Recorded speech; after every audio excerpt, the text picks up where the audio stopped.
আমাদের এখন এই যে চট্টগ্রাম আর ঢাকার মাঝখানে ফেনী, এখানে একটু চিকন হয়ে গেছে, সরু। ওরা চাচ্ছে যে চট্টগ্রামটা নিতে পারলে এই রাস্তাটা বন্ধ করে দিলে ওই জায়গা ওদের হয়ে যাবে। আরে ভাই, আপনি কি যৌতুক নেবেন নাকি? মেয়ে তো আপনাকে আমরা দেইনি, মেয়ে তো পালিয়ে গেছে। পালানো মেয়ের আবার যৌতুক কিসের? পালিয়ে গেছে কিন্তু বিয়ে তো আমরা মানি না, কারণ মুসলমানের বিয়ে কোনো মুশরিকের সাথে জায়েজ নেই। এটা আমি বানালাম। সূরা বাকারা 2 নাম্বার পারা 14 নাম্বার পৃষ্ঠার 4 নাম্বার লাইনের 221 নাম্বার আয়াতে আছে, ওয়ালা তানকিহুল মুশরিকাতি হাত্তা ইউমিননা। এরপরে আছে ওয়ালা তানকিহুল মুশরিকিনা হাত্তা ইউমিনু। মুশরিক পুরুষকে অতক্ষণ পর্যন্ত বিয়ে করা মুসলিম নারীর জন্য জায়েজ নেই যতক্ষণ ওই লোকটা মুসলমান না হবে। আমার মেয়ে পালিয়ে গেছে ঠিক, কিন্তু সে তো হাসি। আপনার সাথে যে বিয়ে দেব, কি করে দেব? আপনি তো ফুল হাতা না, যেটা আমার দাদা দাদা বলে ডাকি সারে, ওকে হাফ হাতা না ফুল হাতা। আর আমরা এখানে ফুল হাতা আছে, 2-1টা তো থাকবে। এই যে ওইটা ফুল হাতা, হ্যাঁ ওইটা, হ্যাঁ মুসলমানে দিয়েছো, ওইটাও শেষ। এতটুকু বাচ্চা মুসলমানে দিয়ে হাফাতা হয়ে গেছে, আর দাদা মুরব্বি কব ভরে যাবে এখনো। ওর সাথে আমাদের মেয়ে দেবো কি করে? মেয়ে যখন পালিয়ে গেছে, থাক, বিয়ে যেন না হয়। বিয়ে না হলে যৌতুকের প্রশ্ন আসবে। সুতরাং কলকাতার যে সাংবাদিক, এই হকার ময়ূর রঞ্জন, এ যা শুরু করেছে, আমার মনে হয় ওর পেছনে কিছু দেওয়া দরকার। ওর হাতে একটা হ্যারিকেন আর পেছনে জিনিস দিয়ে বল থাক। পাগল হয়ে গেছে না? ও কি জানছে যে দেশে কিছু নেই, কিন্তু ঈমান আছে? ওর মতো কি আমরা মুশরিক? চোখ তুলে তাকান, পেছনে সত্যি জিনিস দিয়ে দেব। আর হাতে সাংবাদিক নামে কলঙ্ক একটা। ওরে হকার দিয়ে ভালো হইত, হকারেরও একটা সম্মান আছে। কি করে লাফাই দেখিছে?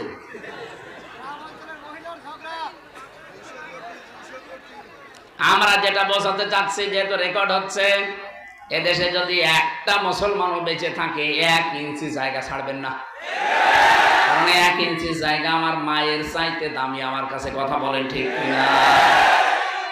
বিশ্বনবী যেমন 3-4টা গোত্রকে এক জায়গায়, 3টা আর উনি মিলে 4টা, একটা ইহুদি, একটা খ্রিস্টান, একটা মুশরিক, আর নিজে আউস, খাজরাজ, বনু কাইনুকা, এ সমস্ত গোত্রের সাথে নবীজি মিলে মদিনাকে আগে রক্ষা করার জন্য জোট করেছিলেন। আজও বাংলাদেশে অলরেডি এটা হয়ে গেছে, শুধু 14 দল বাদ দিয়ে। আরো শয়তানরা এখন নেইও। 14 দল বাদ দিয়ে বাকি দেশে যা আছে সবাই এখন ঐক্যবদ্ধ। আমরা সবাই এই দেশকে আগে বাঁচাতে চাই। দেশকে যখন বাঁচিয়ে ফেলবেন, তখন আল্লাহর বিধান এখানে কায়েম হবে। নবীজি যেমন বলেছিলেন, খায়রুল কুরুনি করনি, আমার যুগ শ্রেষ্ঠ যুগ।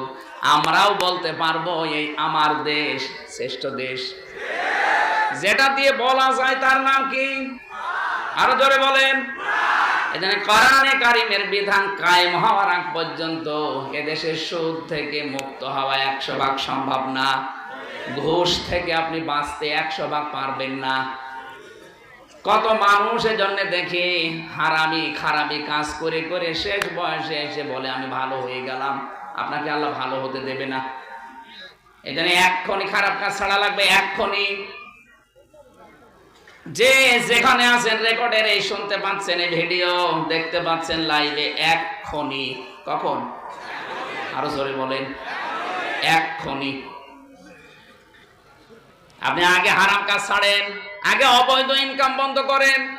আরে ভাই, অবৈধ ইনকাম করলে পরিণতি কি হয় আপনি আগস্টের 5 তারিখে দেখতে পারলেন না? আল্লাহ বলেন সুদ ধ্বংস করি, আর ব্যবসাকে, সাদাকাকে আমি আল্লাহ যাকাতকে বৃদ্ধি করি।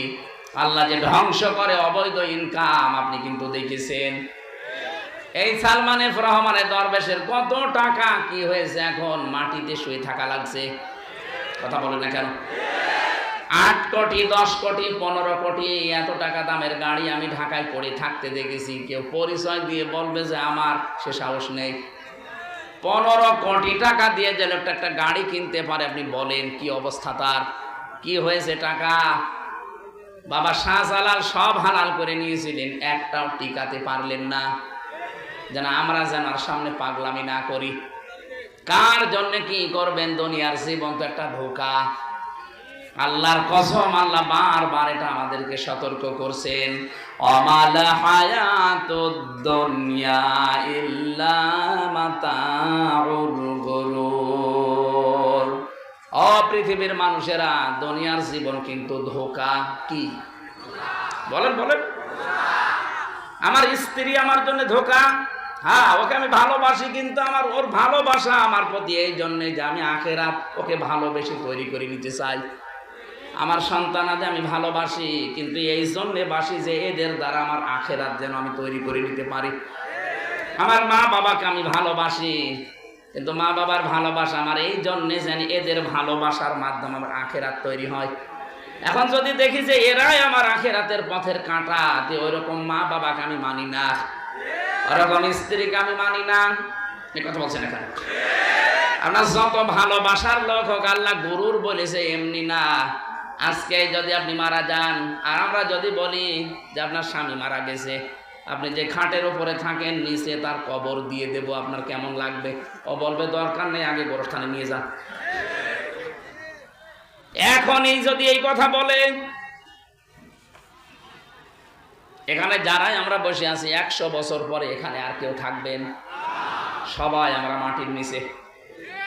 100 বছর পরে যে মুরব্বী বসে আছে, এই কালো মুরব্বী, উনি যদি 100 বছর পরে এই জায়গায় আসে, এই গ্রামে এসে যদি বলে এই 2 তলা বাড়ি আমার, ওই সময় এখানে যারা বাস করবে আল্লাহর কসম ওনারে ঢুকতে দেবে না। আমি নিজেই তো আমার 3 পুরুষের পরে আমি আর চিনি না। আমার বাবার নাম রিয়াজউদ্দিন, তার বাবার নাম জাহান আলী, তার বাবার নাম নমাজ আলী, এরপরে আমার আর জানা নেই। সত্যি বলছি, আমার আর জানা নেই। এখন নমাজ আলীর বাবা সর্বোচ্চ 70 বছর আগে শুনলাম মারা গেছে। আমার দাদার দাদা, আমার দাদা মারা গেছে, আজ আমি জেলে থাকতে 1.5 বছর হয়ে গেল। আর ওনার দাদা মরেছে ওনার আরো 70 বছর আগে। আমার মাঝখানে আমার একটা পুরুষ গেছে, নমাজ আলী। বলেন তো, এই 3 পুরুষের পরে যিনি নমাজ আলীর বাবা, উনি যদি এখন এসে কুষ্টিয়ায় বলে যে এই ভিটা আমার, এই 2 তলা বাড়ি আমি বানিয়েছিলাম, ওর দাঁত মুখ খুলে ফেলবো না। ভণ্ডামি করে জায়গা পান। কিসের নমাজ আলীর বাবা? আমি তো নমাজ আলীকে চিনি না। আপনি নমাজ আলীর বাপের পরিচয় দিচ্ছেন, ছবি আছে, যদি বলে যে আমি নিজে ছবি, তো ওর ছবি আমার কাছে নেই। মাত্র 100 বছরের ব্যবধানে যদি এই অবস্থা হয়, আমার কুষ্টিয়ায় আমার যে বাড়ি আছে, আমার 3 পুরুষ পরে আমার মেয়ের মেয়ের মেয়ে ওখানে হয়তো বসবাস করবে, কিন্তু আমরা আর থাকবো না। যদি আল্লাহ 100 বছর পরে আমার আবার জীবিত করে দেয়, 100 বছর পরে যদি কুষ্টিয়ার ওই বাড়িতে যে বলি এটা আমি বানিয়েছিলাম বহু কষ্ট করে, ওই বাড়িতে আল্লাহর কসম আমার আর উঠতে দেবে না। এইটাই দুনিয়া, এইটাই দুনিয়া। অথচ এই দুনিয়ার জন্য আজ স্ত্রী সন্তান মা বাবার মুখে হাসি ফোটাতে, এদেরকে একটু আরামে রাখতে, শান্তিতে রাখতে আমরা আজ হালাল হারাম দেখি না। বাবা শাহজালাল সব হালাল। আল্লাহর কসম করে বলছি, আপনি এদের কারণে ধরা খাবেন, কিন্তু ওরা আপনার একটা পাপের বোঝা বহন করতে রাজি হবে না। আপনার হারাম ইনকাম ওরা খেতে রাজি আছে, আপনার হারাম টাকা দিয়ে ওরা আনন্দ করতে রাজি আছে, কিন্তু ওই মানুষগুলো একটাও আপনার যে হারাম ইনকামের গোনা একটা পাপও নিতে রাজি না। তাহলে কার জন্য আমি সহ প্রত্যেকে পাগলামি করছি বলেন? এই পাগলামিটা এখনই বন্ধ করা লাগবে। এটা আগে হালাল রুজি আমি খেয়ে থাকি না খেয়ে থাকি, যতটুকুই হোক যেন হালাল হয়। এরপরে আমার শুকরিয়া আদায় যতটুকু, এই জন্য আয়াতের প্রথম কথা কুলু মিন তাইয়্যিবাতি মা রাযাকনাকুম ওয়াশকুরু লিল্লাহ। আগে হালাল খাবারের ব্যবস্থা করো পৃথিবীর ইমানদারেরা, এরপরে আমি আল্লাহকে ডাকো। আল্লাহ পাক শুধু আমার ইমানদারকে না, রাসূলদেরকে, যত রাসূল দুনিয়ায় পাঠিয়েছিলেন, রাসূল না রাসূল, যত রাসূল পাঠিয়েছেন বহু বচন দিয়ে আল্লাহ জানিয়েছেন ইয়া আইয়ুহার রাসূলু কুলু মিন তাইয়্যিবাতি মা ওয়া'মালু সালিহান। হে রাসূলেরা, আল্লাহ বলেন হে রাসূলেরা, কুলু তোমরা খাও, মিন তাইয়্যিবাতি পবিত্র খাবার, ওয়া'মালু আর আমল করো, সালিহা ভালো কাজ। আগে কি আমলের কথা না আগে খাবারের কথা? এজন্য খাবারের ব্যবস্থা আগে আমরা যাই করছি না কেন, যারা মাঠে ঘাটে চাষাবাদ করেন, যারা চাকরি বাকরি ব্যবসা বাণিজ্য যাই করেন না কেন, এটা যেন হালাল হয়। হালাল কর্মজীবন তৈরি না করে এই পরিবেশ যদি কায়েম না হয়, আবারও সামনের সময় আসতেছে মসজিদের ইমামরা আবারও কিন্তু সঠিক কথা বলতে পারবে না। কারণ এই দেশের 100টার 95টা মসজিদের সভাপতি, সেক্রেটারি, ক্যাশিয়ার এখন এরকম মানুষ যারা সারা জীবন সৌদার ঘোষের সাথে জড়িত ছিল। আমি কি বেশি বলে ফেললাম? 100টার সে গোরস্থানের সভাপতি বলেন, মসজিদের, মাদ্রাসার, খানকার, ঈদগাহ, 100টার 95টা তো হবে যারা পেছনের জীবনের সুদ, ঘুষ, হারামি, খারাপের সাথে জড়িত। এখন হয়তো শেষ বয়সে এসে হজ করে জুব্বা গায়ে দিয়ে উনি বিশাল হাজি হয়ে গেছে। এখন আপনি যখন এই হালাল কথা বলবেন, ওই মানুষগুলো তো আগে লাগবে। না হুজুর আপনি আমারে দেখে বলছেন, আরে ভাই আপনারে দেখে বলছি না, আল্লাহ সিরিয়াল দিয়েছে তাই। এই জন্য হালাল খাবার আমরা আগে তৈরি করি। আপনি যার জন্য এই পাহাড় তৈরি করে রাখছেন সম্পদের, এরা কিন্তু একটাও কাজে আসবে না। যে উদাহরণ দিলাম আগে, আমি নিজে যেন এটা মেনে চলতে পারি, আর যারা এসেছি প্রত্যেকে যেন দুনিয়ার এই জীবনটা বুঝতে পারি। আলহাকুমুত তাকাসুরু হাত্তা যুরতুমুল মাকাবির। রব্বুল আলামিন বলেন বেশি বেশি পাওয়ার জন্য মানুষ মহা অন্ধ হয়ে গেছে। ও যতক্ষণ কবরে না যাবে ততক্ষণ ওর হুঁশ ফিরবে না। এই জন্য কবরে যাওয়ার আগে আমাদের হুঁশ যেন ফেরে। এখন থেকে যা খাবেন হালাল, যা খাবেন আরো জোরে বলেন, খাবার অল্প হোক, আগে হালাল খাবার তৈরি করা লাগবে। 2 নম্বরে ওয়াশকুরুলিল্লাহ, আল্লাহর শুকরিয়া আদায় করেন। ডাকাডাকি আল্লাহকে কম হোক, আল্লাহ মাইন্ড করবে না। আল্লাহ আপনাকে কম আপনি ডাকেন আল্লাহকে, ডাক আপনাকে বেশি দেওয়ার দরকার নেই, অল্প করে ডাকেন, কিন্তু আপনার খাবারটা আগে ঠিক করেন। তালাবু কাসবিল হালালি ফারিদাতুম বাদাল ফারিদা, নির্ধারিত ফরজ আদায় করার পর হালাল রুজি উপার্জনের জন্য যে চেষ্টা করা হয় এইটাও ফরজ। এগুলো আমরা অনেকে দুনিয়ার কাজ মনে করে ছেড়ে দেই, মনে করে দুনিয়া কিসের দুনিয়া, এগুলোই হচ্ছে আখিরাতের কাজ। দুনিয়া যা করবেন এইটা দিয়ে আপনার আখিরাত তৈরি হবে। কথা বলেন ঠিক কিনা? আল্লাহ তুমি আমাকে সহ প্রত্যেককে মেনে চলার তৌফিক দাও। আমরা সূরা হুদ 9 নম্বর আয়াত পড়েছিলাম। এখানে আল্লাহ পাক আমাদেরকে সহজ ভাষায় শিক্ষা দিতে চেয়েছেন, আলাইন আযাকনাল ইনসানা মিন্না রাহমাতান সুম্মা নাযা'নাহা মিনহু ইন্নাহু লা ইয়াউসুন কাফুর। ওয়ালাইন আযাকনা, আমি যদি ইনসান মানুষদেরকে মিন্না রাহমাতান আমার পক্ষ থেকে কোনো দয়া মায়া রহমত এগুলো দেই, এই মানুষগুলো এগুলোর মজা চাকলে বেশ আনন্দিত হয়ে যায়। সুম্মা নাযা'নাহা মিনহু, কিছুদিন আমি আরামে শান্তিতে রাখার পরে যদি একটু পরীক্ষা করার জন্য বিপদ আপদ দেয়, তখনই মানুষ হতাশ হয়ে পড়ে। এই স্বভাবটা প্রত্যেকের ভেতরে আছে। কে বলছে? বলেন বলেন। এই জন্য আনন্দ পেলে, কোনো নিয়ামত পেলে মানুষ নিজেকে কৃপণ বানিয়ে ফেলে, আর কোনো বিপদ আপদ মুসিবত আসলে মানুষ হতাশ হয়ে পড়ে। আল্লাহ পাক বলেন এই গুণটা সবার ভেতরে আছে, কিন্তু তাদের ভেতরে নেই যারা মুমিন। যারা আমরা যেহেতু মুমিন দাবি করছি, এই গুণগুলো থেকে আল্লাহ আমাদেরকে যেন বাঁচান, সেই ব্যবস্থা আমাদের করা লাগবে। দুনিয়ার ময়দানে হাত চলতে ফিরতে গিয়ে কিছু কিছু সময় আল্লাহ আপনাকে নিয়ামত দেবে, টাকা পয়সা ধন দৌলত সুস্থ রাখবে। এগুলো পেয়ে যেন আপনি এই সুস্থতা ধন দৌলত পেয়ে হারাম কাজে যাবেন না। অনেকের আগে সচ্ছলতা ছিল না, এখন সচ্ছলতা পেয়েছে, এটা পাওয়ার পরে হারাম কাজে জড়িয়ে পড়ে, হয়তো বিভিন্ন জেনার দিকে এগিয়ে যায়। এ কথা বুঝতেছে? আল্লাহ এই জন্য জানিয়েছেন, যখন আমি তাকে 7 চাকায়, এই যে জাউকুন মানে মজা চাকা, পৃথিবীর প্রতিটি জিনিসের একটা স্বাদ, একটা মজা আছে না নেই?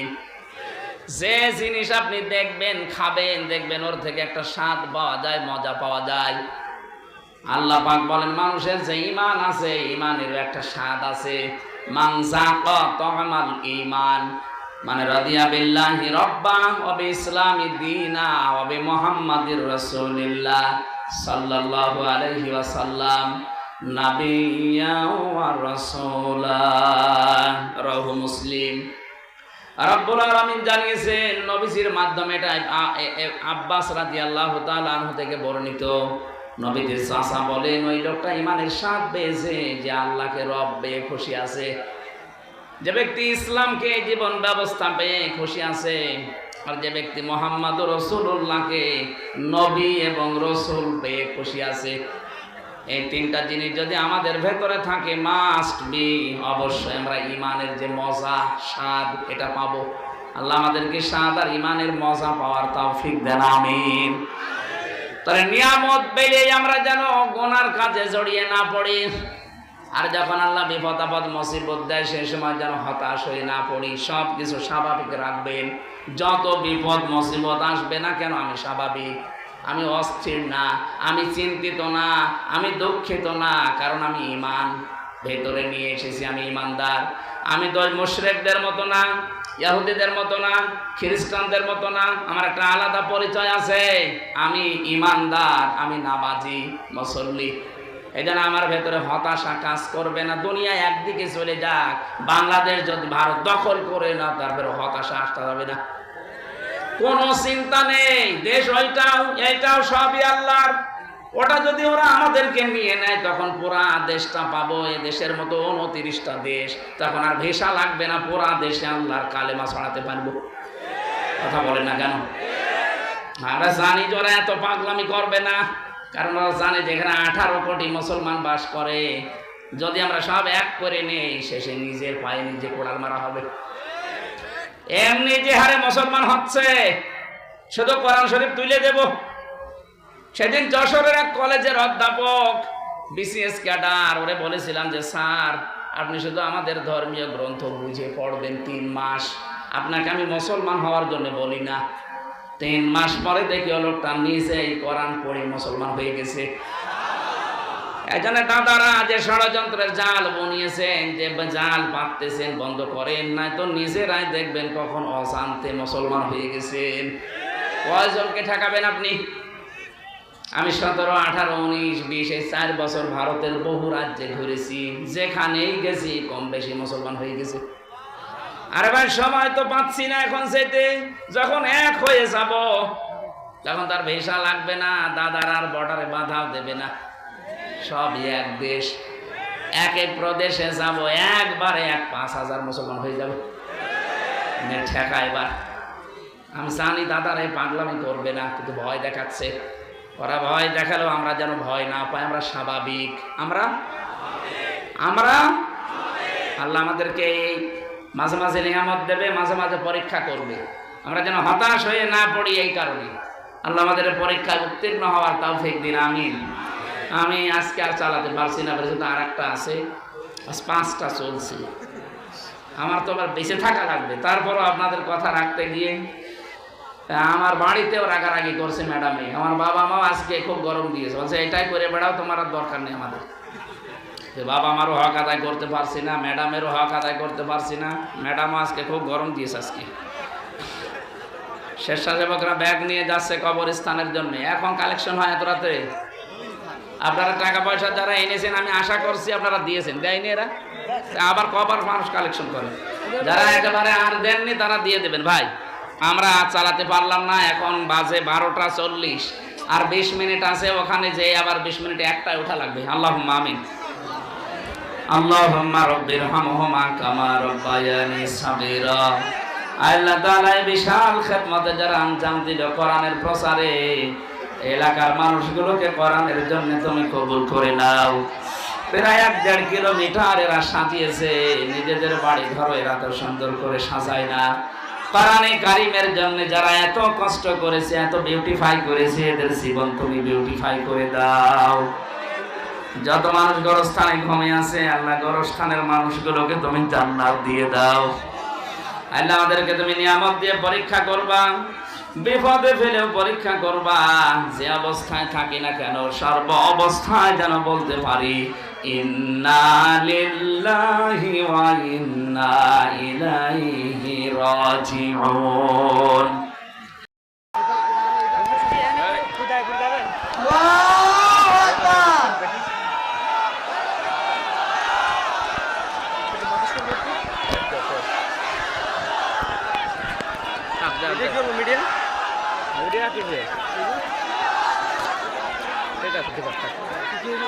ট্যাপ দেখে ট্যাপ দাও।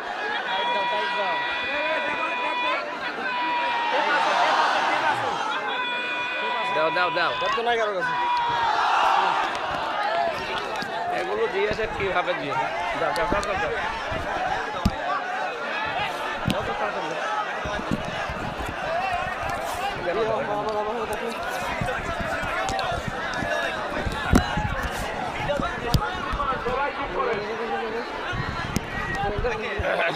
ঠিক আছে, সুইচ দেওয়া লাগবে, সুইচ দেখে গেছে।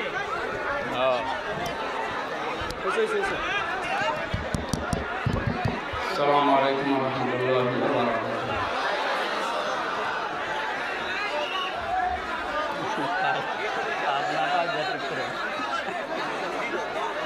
এরা অনেক বিবেক আছে, এখনো বাজে কত?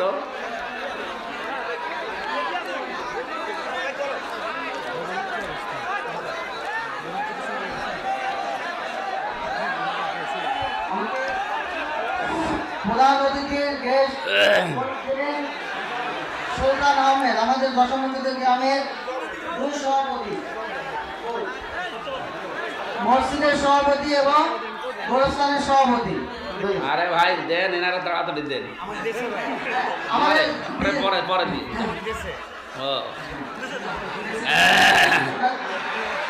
বসেন বসেন, ওখানে বসেন, ওখানে বসেন, নামার পরে দেখবো, বসেন।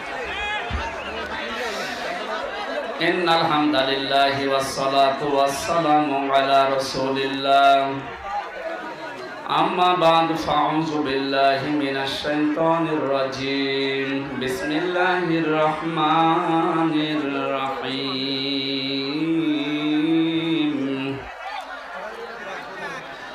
ওয়ালাইন আযাকনাল ইনসানা মিন্না রাহমাতান সুম্মা নাযা'নাহা মিন ইন্নাহু লা ইয়াউসুন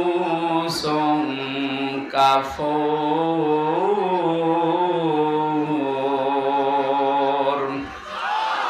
সাদাকতা ইয়া রাব্বানা। আল্লাহুম্মা সাল্লি আলা সাইয়্যিদিনা মাওলানা মুহাম্মদ ওয়ালা আলি সাইয়্যিদিনা মাওলানা মুহাম্মদ।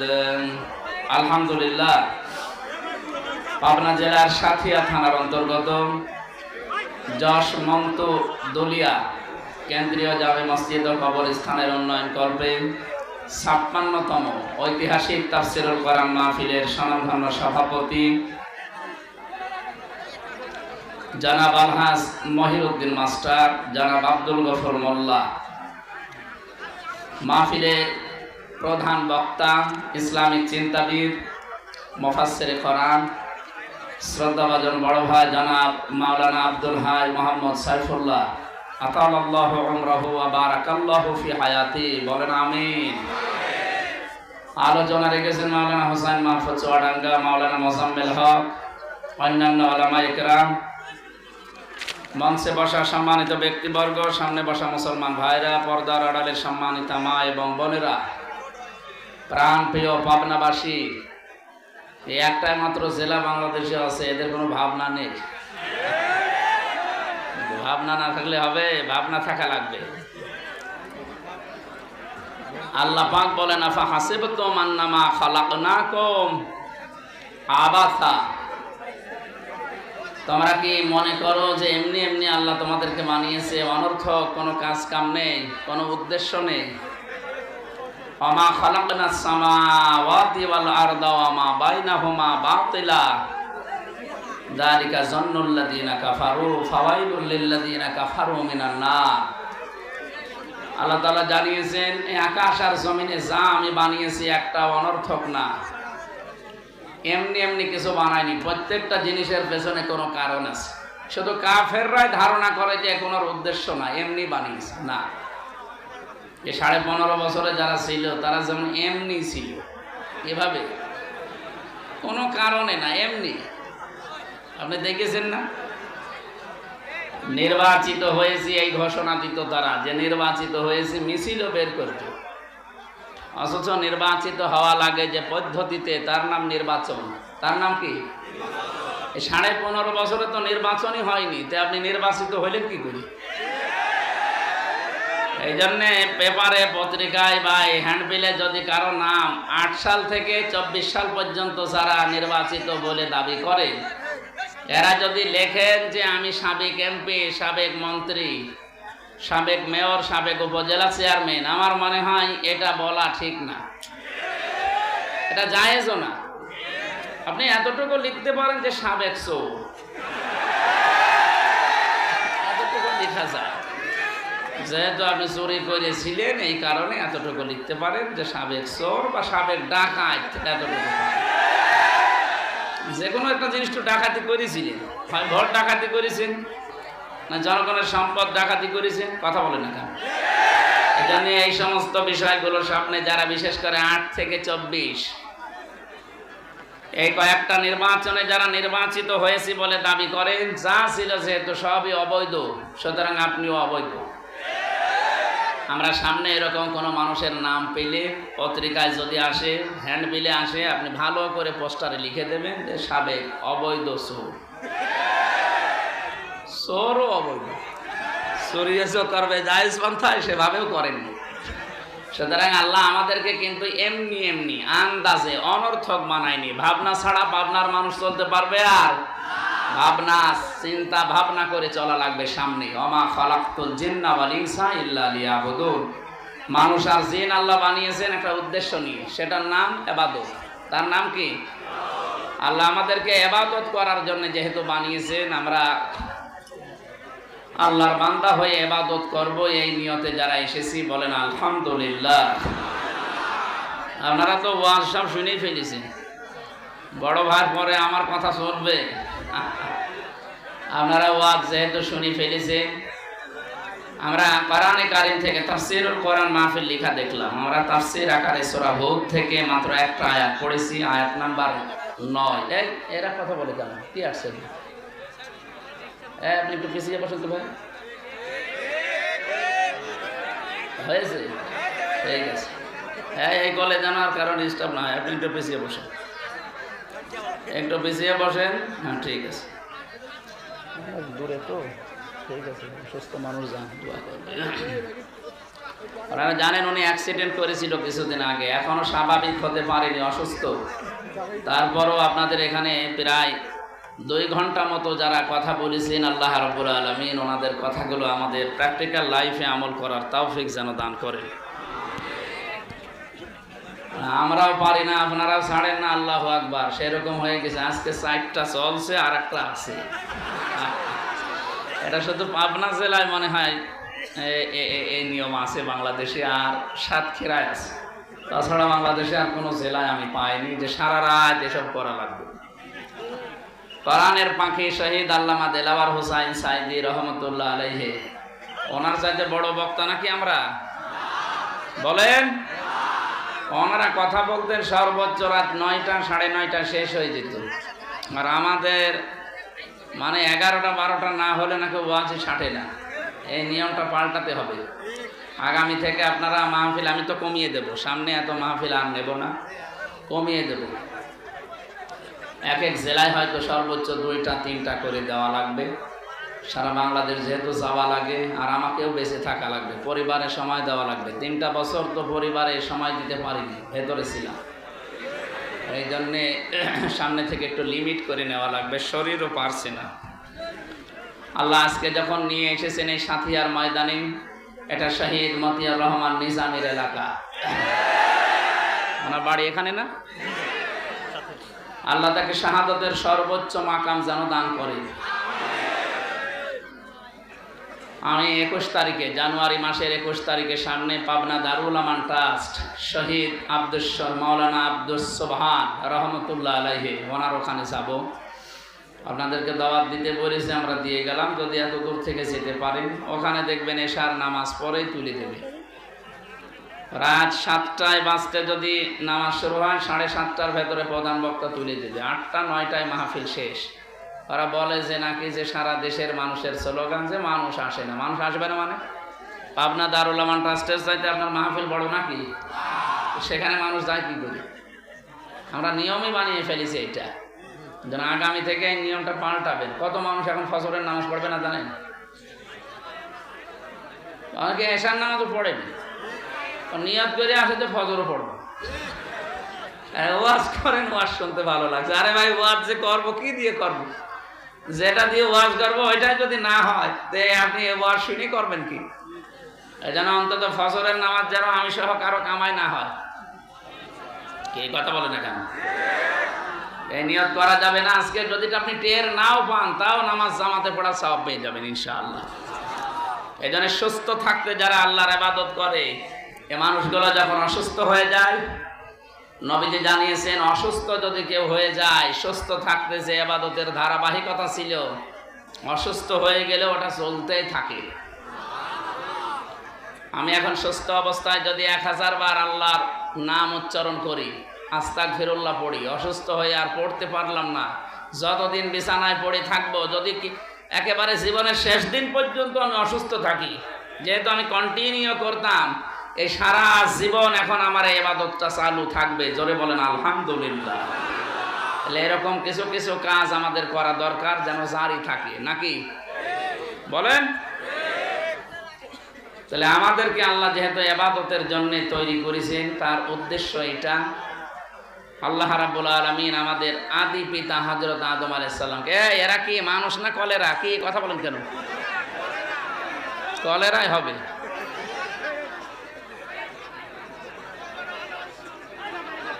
এই যে এই জায়গাটা ফাঁকা, এখানে কিছু মানুষ বসা যায় না? দেন এখানে কয়েকটা তুলে দেন। 15 মিনিট কথা বলবো, তার মধ্যে 10 মিনিট যদি ডিস্টার্বই করে। বসেন, তাড়াতাড়ি বসেন।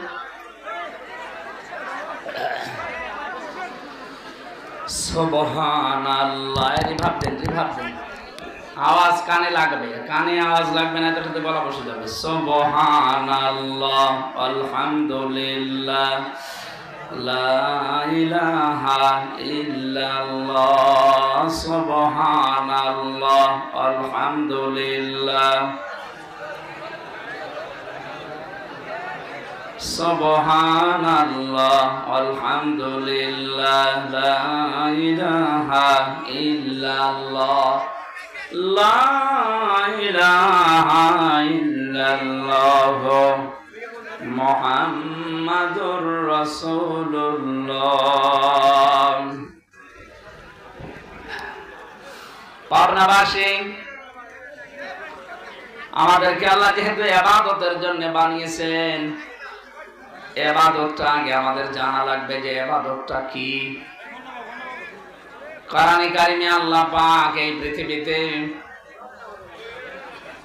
ইবাদত যদি আমরা করতে রাজি থাকি, তাহলে আমাদেরকে জানিয়েছেন যে আগে কয়েকটা কাজ করি নাও, তারপরে ইবাদত করো। ইন কুনতুম ইয়্যাহু তা'বুদুন, যদি তোমরা আল্লাহর ইবাদত করতে রাজি থাকো তাহলে তোমাদেরকে কয়েকটা কথা আগে জানিয়ে নেই। এই বসেন, বসেন। ডিস্টার্ব হবে। ইয়া আইয়ুহাল্লাযীনা আমানু কুলু মিন তাজ্জিবাতি মা রাযাকনাকুম ওয়াশকুরু লিল্লাহ। সূরা বাকারার 172 নম্বর আয়াতে আছে, ঈমানদারেরা আগে হালাল খাও। কুলু মিন তাজ্জিবাতি মা রাযাকনাকুম, তোমরা খাবে ওই রিজিক যেটা পবিত্র, স্বাস্থ্যসম্মত এবং রুচিশীল। শুধু খাবার হলেই, হালাল হলেই খাওয়া যাবে না। খাবার এবং হালাল এইটা হলেই সব জিনিস খাওয়া যায় না, ওটা রুচিশীল, স্বাস্থ্যসম্মত। কথা বলেন না কেন? এ পৃথিবী অনেক কিছু হালাল আছে আমাদের জন্যে, কিন্তু আমরা খাই না। কি যে নাক দিয়ে যেটা আসে এটা কিন্তু হালাল। কি এটা হালাল না?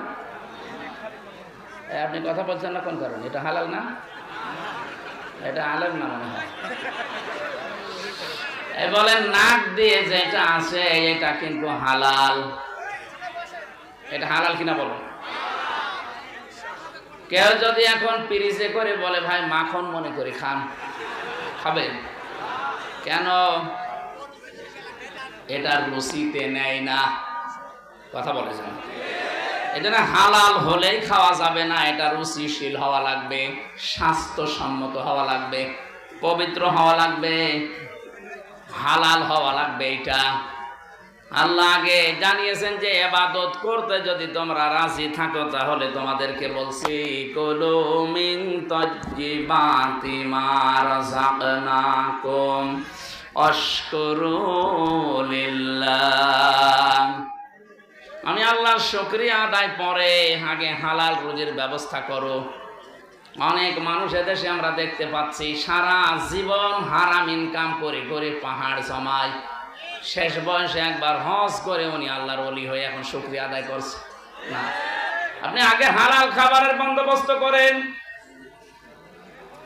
এই হালাল খাবারের ব্যবস্থা আমরা তৈরি করতে পারি না, হারাম ইনকামে ছেয়ে গেছে। শেষ বয়সে যে শুকরিয়া আদায় করবেন হজ করার মাধ্যমে, নামাজ পড়ার মাধ্যমে, মসজিদের সভাপতি ক্যাশিয়ার হওয়ার মাধ্যমে হবে না। কি করবেন? ছাতা করতে আসলাম এত রাত্রে। আমি কি আর কি মারছে আপনার সাথে? ভলান্টিয়ার লাগবে না, ওর কানের নিচে দুইটা চড় দিন, ভলান্টিয়ার লাগবে না। আর কি করার জন্য এসেছে? আপনারা জায়গা আরো বড় করতে পারতেন। মানুষ যেহেতু আসে জানেন, মানুষ এখন কোনো বাধা নেই। আমি কিন্তু একেবারে মানে নরম ভাষায় বলছি, যেখানে দাঁড়িয়ে আছেন দাঁড়িয়ে থাকেন, বসে আছেন বসে থাকেন। কথা বললে আপনার কিন্তু খবর আছে। একটা জিনিস বোঝাতে হলে একটু একটু বসিয়ে নেওয়া লাগবে না? আমি একটা জায়গায় তো যাবো নাকি, কথা বলেন কোন করেন? এদিকে দেখেন তো কেউ কথা বলছে কিনা? এদের কষ্ট হচ্ছে না? এরা দাঁড়িয়ে আছে না? আবার কথা বলে, যেটা কথা বলো কানের নিচে একটা চট দেন না কেন? দেন চট দেন।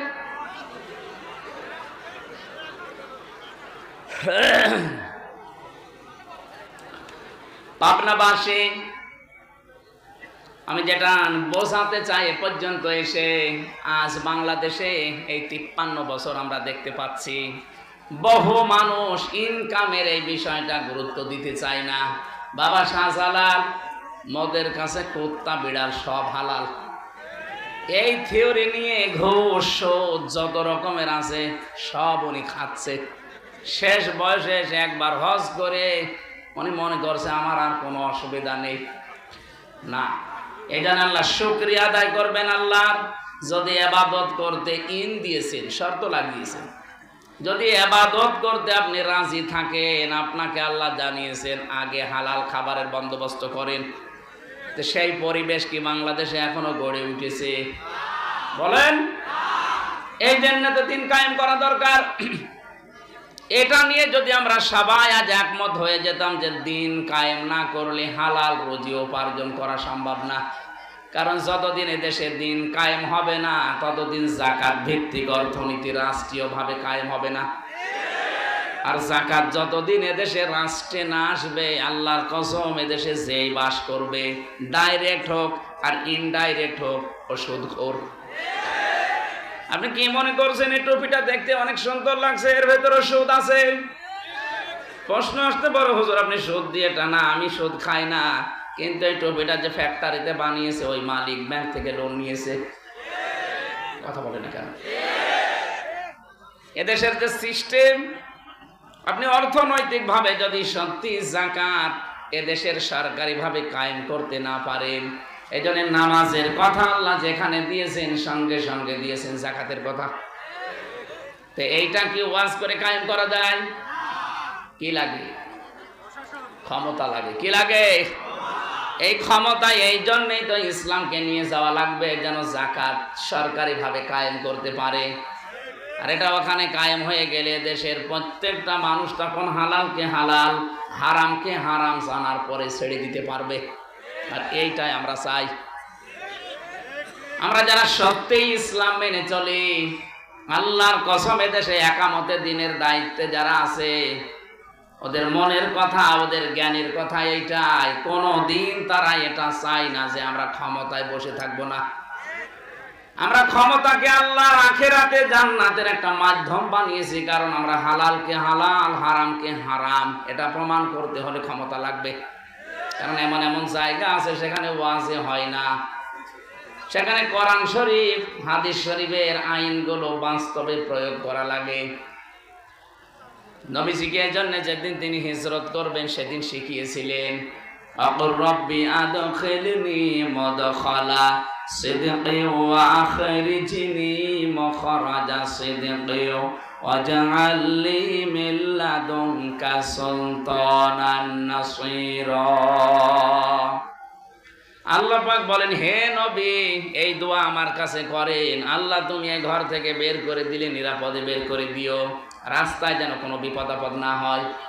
আর যেখানে তুমি পৌঁছিয়ে দেবে ওখানে তুমি নিরাপদে আমাকে নিয়ে যেও, শুধু নিয়ে যেয়ে বসিয়ে রেখো না, মিল্লাদুনকা তোমার পক্ষ থেকে আমাকে দিও, সুলতানান নাসীরা এমন একটা ক্ষমতা যার ভেতরে তোমার সাহায্য থাকে। এ দোয়া শেখাচ্ছেন কে? কবুল করবেন কে? আপনি বলেন তো, আমি যদি আপনাকে বলি যে এইভাবে এইভাবে দরখাস্ত লেখেন, তার মানে আমি বলে বলে দিলাম যে এইভাবে লেখেন, ওটা আমি যদি বলে দিই আমি গ্রহণ করব না। আল্লাহ শিখিয়ে দিচ্ছেন যে এইভাবে আমার কাছে দোয়া করেন। নবীজি দোয়া করেছিলেন তিনটা, তার তিনটা দোয়ায় আল্লাহ কবুল করে নিয়েছে। কারণ দোয়াগুলো শিখিয়েছে কে? আরো জোরে বলেন। সূরা বানী ইসরাঈল ৮০ নাম্বার আয়াতে আছে, তার প্রথম দোয়া কবুল হয়েছে সঙ্গে সঙ্গে, দ্বিতীয় নম্বর দোয়া কবুল হয়েছে ৩ দিন পর, ৩ নাম্বার দোয়া কবুল হয়েছে ৬ মাস পর। এই এদিকে খেয়াল করেন না, এই মানুষ নাকি আপনি কোন দিকে তাকিয়ে আছেন আপনি? হ্যাঁ, রাত ১২টা পার হয়ে গেছে, এদিকে তাকানো যায় না? একটা জিনিস বোঝে না। দেখেন তো আলেমরা কিভাবে শুনছে, এর জ্ঞান নেই এদের। কিন্তু না শুনলে পারত। এটা যখন এবাদত চলছে, অনেকের এখনই ধারণাও নেই আসলে এবাদত চলছে এটা। আপনি নামাজে দাঁড়িয়ে থাকলে যে সওয়াব পেতেন এখন তাই পাচ্ছেন। নামাজে দাঁড়িয়ে যেমন কথা বলতে পারেন না, এখনও কথা বলতে পারবেন না। যত কষ্ট হোক, মশায় কামড় দিক, তাও স্থিরভাবে থাকবেন। নবীজির প্রথম দোয়া কবুল হচ্ছে সঙ্গে সঙ্গে। জিবরাইল এসে বলেন, হে নবী আপনি শুধু এক মুষ্টি বালি হাতে নিয়ে সামনের দিকে ফিকে মারেন, বাকি যা করার ওটা আমার আল্লাহর কুদরত করবে। সঙ্গে সঙ্গে তার দোয়া কবুল হয়েছে, তিনি নিরাপদে বের হয়ে গেলেন। দ্বিতীয় নাম্বার দোয়া কবুল হয়েছে ৩ দিন পর। কয়দিন? উনি যে বলেছিলেন আমাকে নিরাপদে বের করে দাও, একেবারে গাড়ে সোর, যেখানে ৩.৫ ঘন্টা সময় লেগেছে আমার মতো যুবক মানুষের উঠতে। এখন তাও তো সিঁড়ি করা আছে, কোনো লতা পাতা ধরে ওঠা যায়। আর ১৫০০ বছর আগে নবীজি যখন উঠেছিলেন তখন তো এরকম সিঁড়ি করা ছিল না। আমার এই ৩.৫ ঘন্টা লাগলে তাও ৪-৫ জায়গায় আমি বসেছিলাম। চিন্তা করেন তো, মুহাম্মদুর রাসূলুল্লাহ এবং আবু বকরের কত ঘন্টা লেগেছে। কমপক্ষে ওই সময় 5-6 ঘন্টা লাগার কথা, এত উপরে। তাও এই 1500 বছরের ভেতরে পাহাড়টা তো অনেক কেটে কুটে ছোট করে ফেলেছে। তখন কত উপরে ছিল, এই জায়গা পর্যন্ত কাফেররা পৌঁছে গিয়েছিল। নবীজিকে আল্লাহ ওই জায়গা থেকেও বাঁচিয়েছিলেন। কবুতরে ডিম পেড়েছে, মাকড়সা জাল বনিয়েছে, কাফেরদের চোখে আমার আল্লাহ পর্দা ফেলে দিয়েছিলেন। হযরতে আবু বকর ওই সময় পর্যন্ত চিন্তায় তিনি বলেছিলেন, হে নবী, আমরা তো মনে হয় ধরা পড়ে গেলাম। নবীজির ঈমান ওই সময় এত পাকা, এত পক্ত ছিল। নবীজি বললেন, লা তাহজান ইন্নাল্লাহা মা'ানা, কখনো না, আমরা দুইজন না, আমাদের সাথে আর একজন আছে। কে? আল্লাহ এই কথাটা শুনে এত বেশি খুশি হয়েছিলেন। রব্বুল আলামিন বলেন, সঙ্গে সঙ্গে আমি আল্লাহ তাকে বাঁচানোর যত পদ্ধতি সব আবিষ্কার করে দিয়েছি। ওই যে মাকড়সার জাল, কবুতরের ডিম পাড়া, ভেতরে যে সাপের কামড় থেকে আমার আল্লাহ মুক্ত করে এই থুথুর মাধ্যমে, থুথু মোবারকের মাধ্যমে বাঁচিয়ে দেওয়া, 3 দিনের ভেতরে আমার আল্লাহ এটা করেছিলেন। উনি যে বললেন, আল্লাহ আমাকে বের করে দেন নিরাপদে, রাস্তায় যেন জানিয়ে যাবেন নিরাপদে। যদিও বিপদ এসেছিল, আল্লাহ বাঁচিয়ে দিয়েছেন ওই দোয়ার কারণে। 3 নাম্বার দোয়া কবুল হয়েছিল 6 মাস পর। কত? ওখানে যে তিনি দল তৈরি করেছিলেন, নিজের যা ছিল, এখান থেকে ইহুদি, খ্রিস্টান, মুশরিক সবার সাথে জোট গঠন করে ঐক্যবদ্ধ হয়ে আগে দেশ বাঁচিয়েছেন মদিনাকে।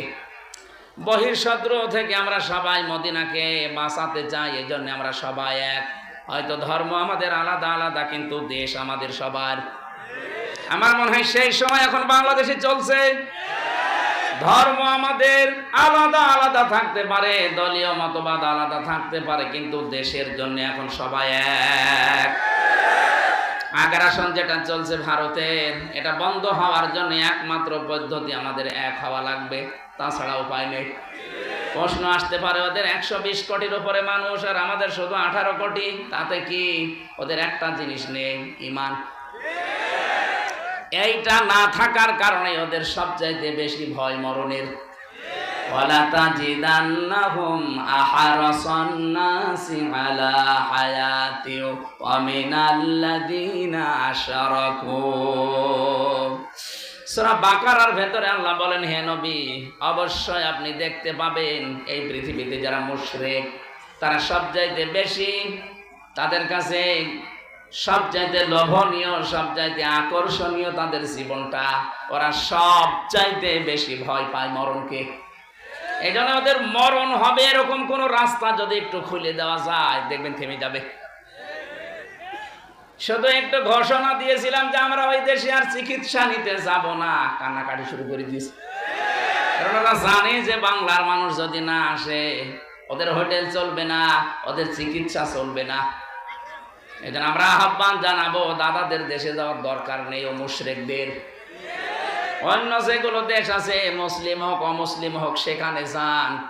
মুশরিক বাদ দিয়ে যেখানে আছে, খ্রিস্টান দেশে যান, এই পাশে বৌদ্ধরা আছে চীন, এখানে যান। মুসলিম দেশ আমাদের পুরাতন ভাই পাকিস্তানে যান, তুরস্কে যান, যেখানে আছে উন্নত চিকিৎসা। এইটা বাদ দিয়ে আরো দেশ আছে। আরে প্রশ্ন আসতে পারে, না এত বড় দেশ, আরে ভাই, এ ভারতের পাশে যত দেশ আছে, প্রত্যেকটা দেশের সাথে তাদের শত্রুতা, একটারও মিল নেই।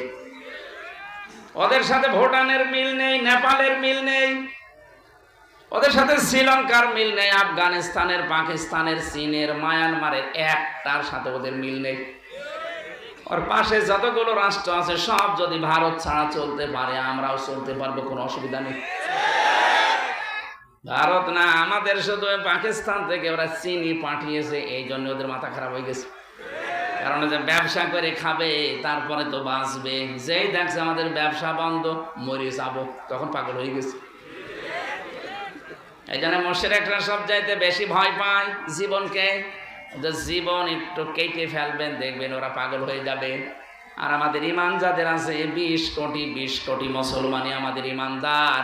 এ মানুষগুলোর কাছে আর যাই হোক, মরণ এদের কাছে হাদিয়া। মরণের বিছানায় এই মানুষগুলো যখন আছাড় খেয়ে পড়বে, সূরা নাহাল 32 নম্বর আয়াত, আল্লাহ পাক বলেন, আল্লাযীনা তাতাওয়াফাহুমুল মালাইকাতু তাইয়্যিবিনা ইয়াকুলুনা সালামুন আলাইকুম উদখুলুল জান্নাতা বিমা কুনতুম তা'মালুন। এদেশের ইমানদার, যাদের ইমান পবিত্র, যাদের ইমান, কথা বলা লাগবে। এই যে তাজ্জিবিনা শব্দটা এর মাঝে আছে, তাজ্জিবিনা মানে শুধু পোশাকের পবিত্রতা না, শুধু দেহের পবিত্রতা না, পবিত্র হওয়ার জন্য অনেকগুলো জিনিসকে আপনার পবিত্র করা লাগবে। তার ভিতরে 1 নম্বরে আপনার ইমানকে, আর ইমানকে পবিত্র করার সর্বোত্তম ঔষধ শিরিক মুক্ত হওয়া লাগবে। আমাদের দেশে শিরিক ছিল না, এখন নেই। অজাতি শিরিক মুক্ত হওয়া লাগবে, এইটাই হচ্ছে পবিত্রতা। এটা বিশ্বাসের শিরিক। আমাদের ধর্মের ভেতরে অনেক শিরিক ঢুকে পড়েছে বিভিন্ন, এই শিরিক থেকে আমাদের আকীদা, আমাদের ঈমান, আমাদের বিশ্বাস, এগুলো থেকে যদি আমরা পবিত্র হতে পারি, বিছানায় যখনই পড়ে থাকবেন, মরণের ফেরেশতা আসবে, 1টা 2টা না, মালাইকা বহু বছর এসে বলবে, কোনো ভয় নেই, কোনো চিন্তা নেই। ইয়াকুলুনা সালামুন আলাইকুম উদখুলুল জান্নাহ, প্রবেশ করো ওই জান্নাতে শান্তির সাথে, বিমা কুনতুম তা'মালুন, তোমরা যা করতে তার বিনিময় এটা। এই জন্য ওদের 120 কোটি না 500 কোটি হলেও কোনো ভয় নেই। হযরতে খালিদ বিন ওয়ালিদকে মানুষ জিজ্ঞাসা করতো যে আপনি একা হাজার হাজার কাফেরের সামনে আপনি ঢুকে পড়েন, ভয় লাগে না? উনি বলেন, আমি নবীজির কাছে শুনেছি, ঈমান যাদের আছে এই মানুষগুলো জিন্দা, ঈমান যাদের নেই এগুলো মুর্দা। 1000 লাশ পড়ে আছে মুর্দা, আমি একটা জিন্দা মানুষ, আমি এখানে ঘুরে আসতে পারবো কিনা? কথা বলে না কেন? তা আমি যখন জিহাদের ময়দানে যাই, আমি যেহেতু ঈমান আছে, আমি জিন্দা, আমার সামনে যা দেখি কাফের ওরা মুর্দা। এই জন্য অস্ত্র একটা হাতে নিয়ে, ছুরি নিয়ে যদি একটা ঘোরণ মেরে ঘুরে আসি, আমি জানি যে সব তো মুর্দাও নড়তে পারবে না। আল্লাহ পাক আমার ঈমানের ভেতরে এমন কিছু সেই সময় দিয়ে দেয়, আমি যেন এই বিশ্বাস নিয়েই যাচ্ছি যে আমি একাই জীবিত, আর সব মরে গেছে। এই জন্য আমাদের 18 কোটি মানুষ, আমাদের ঈমান শিরিক মুক্ত যদি সত্যি আমরা করতে পারি, ওরা আরো ভয় পাবে। ওরা এমনি এখন ভয়ে আছে।